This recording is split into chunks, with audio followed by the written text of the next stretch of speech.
Today, the cash ban's final furlong, the fight to the end.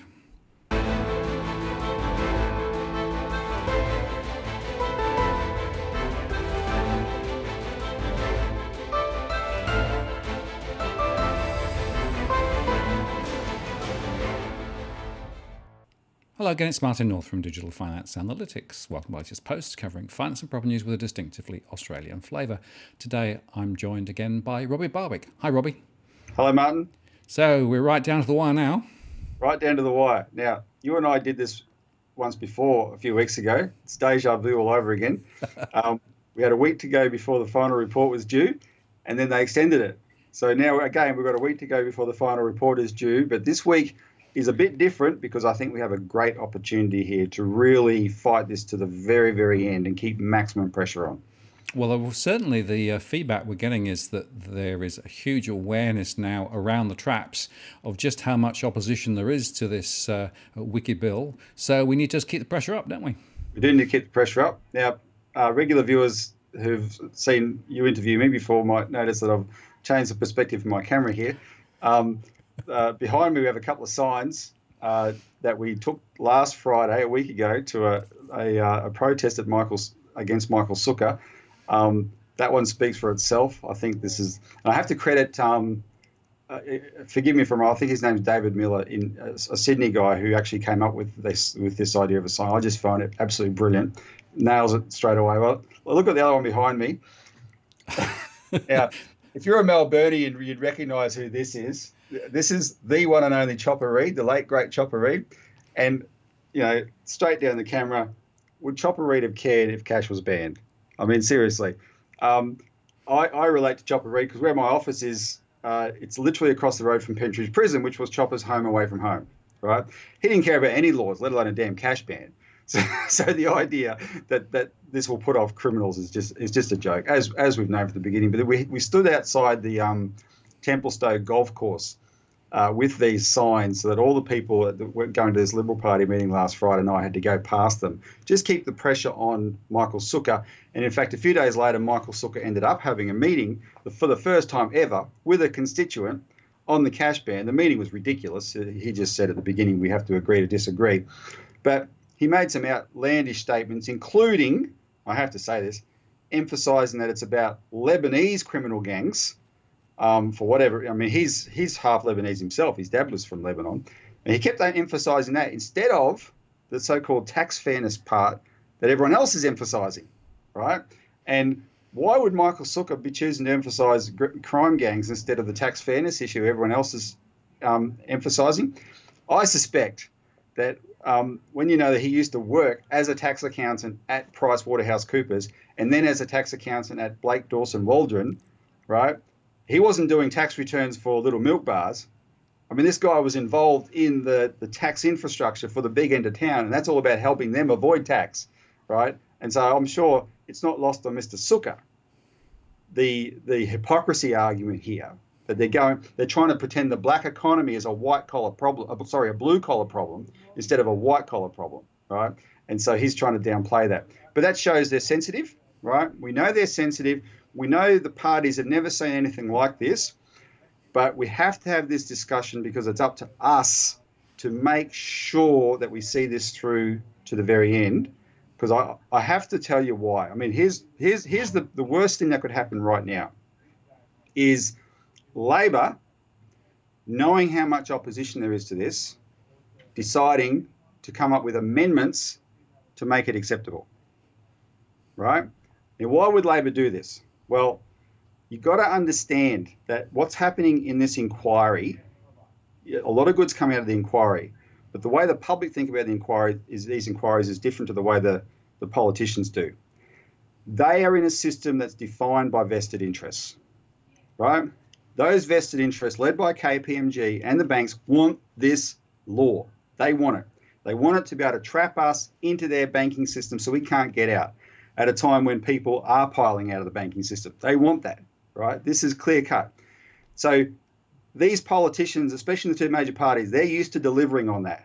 But now the public have made it very clear, the ones who know about this have made it very clear their view, and the politicians have never seen anything like it.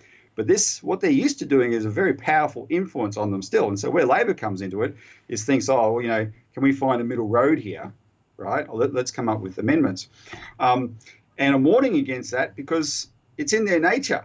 It's like the scorpion in Aesop's fable who talks the frog into swimming it across the river, and the frog goes, well, you'll sting me, and the scorpion promises he won't. And when they're halfway across the river, the scorpion stings the frog, and the frog's dying and the scorpion's drowning, and the frog says, why? And the scorpion says, it's in my nature, right? Unfortunately, this is in the nature of the party. So our role, we can't control exactly how the politicians are going to think, but we can make sure we don't back off in the slightest with maximum pressure in this last week while they're finalising this report. Yeah, no, that's right, Robbie. So the report comes out on the 28th, and soon after there will be some sort of party room discussions, particularly around Labor, and then they'll presumably bring it to a vote relatively quickly. And of course, the lower house passed it already, and we know that many people in the lower house, although they passed it, had no idea that 2 years jail term was a black and white outcome from anybody who breaks the law, which is a remarkably harsh penalty relative to most others there. So people are backpedaling off that.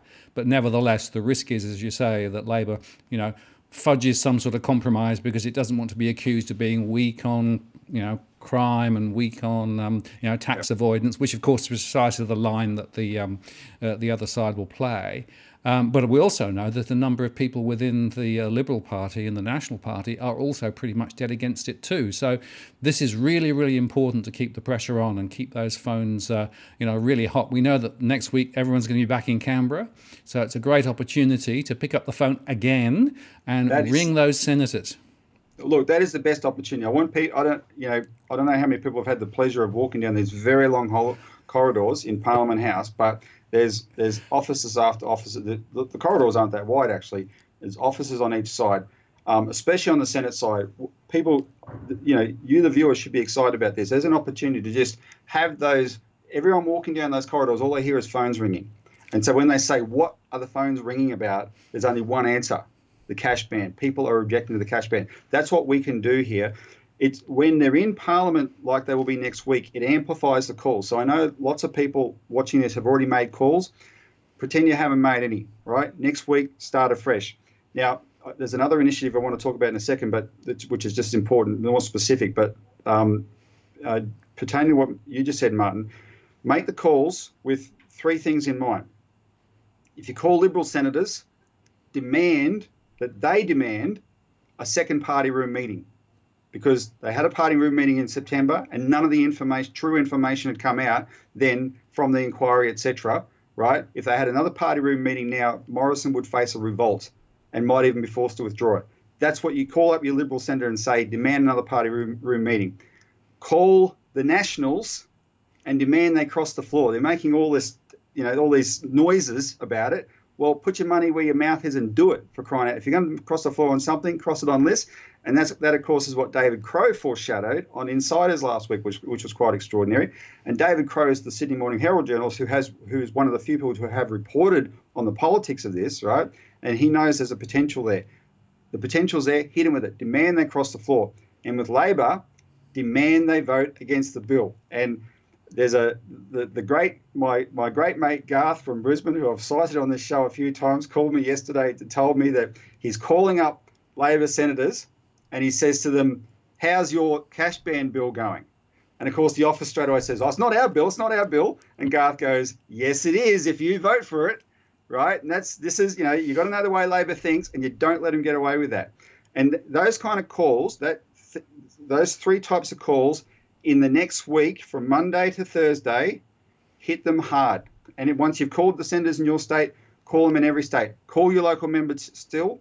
If this bill is voted on, it does have to go back to the House because the date has to change for when it starts. The bill says 1st of January, so the House will have to do that again. This is not over. So those calls are quite crucial.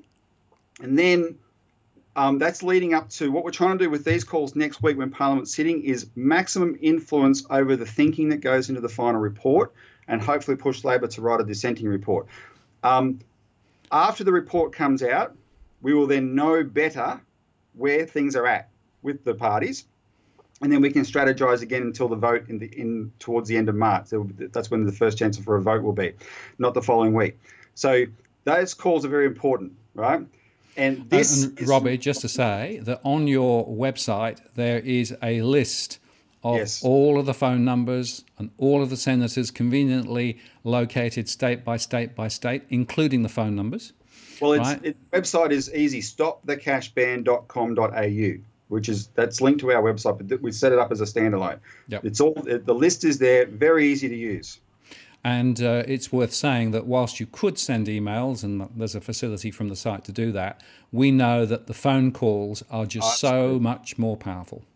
Well, what will happen is, and I really appreciate the viewers from the last time we had the similar discussion. You poured out the cause, and people were giving us excellent feedback. We saw shifts in the Labor Party. You eventually get frustrated staffers yell down the phone, yes, we're going to vote against it. And that's what you want from them, right? But you don't let just one person saying that put you off. All right, just quickly, Martin, the last thing on this, for Tasmanian viewers especially. This is only for Tasmanian viewers, but if you have relatives in Tasmania and friends, you let them know about this. Jacqui Lambie has just put up a website where we'll put the link below, where she's surveying Tasmanians on how she should vote on legislation, starting with this bill. The initiative probably formed around this bill, right? And she's asking people to tell people in Tasmania to tell her how she votes. All Tasmanians are her constituents because she's a senator, right? So every Tasmanian must go to that website today and tomorrow. This weekend, she'll be in Parliament on Monday, but you'll still be able to do it next week, but do it straight away.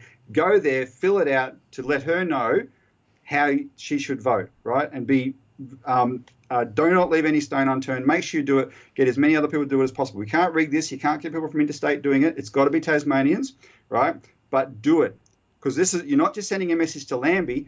Tassie's a little state, thanks to the quirks of federation, 500,000 people only compared to 7 million in New South Wales, and they both get 12 senators, right? So what Jacqui Lambie is going to pick up in her state is going to be heard by all 12 of the senators in Tasmania, and most of them are Labor and Liberal, right? Very, very important. And so when she's sitting in the chamber next week, she'll be saying, listen, you should see what I've got from my state, right? And it's that kind of threat, the democratic threat, that's the only thing that's going to tempt these major party politicians to do the right thing. So that's very crucial. Click on the link below to the Jacqui Lambie advisory page and make sure you fill it out straight away.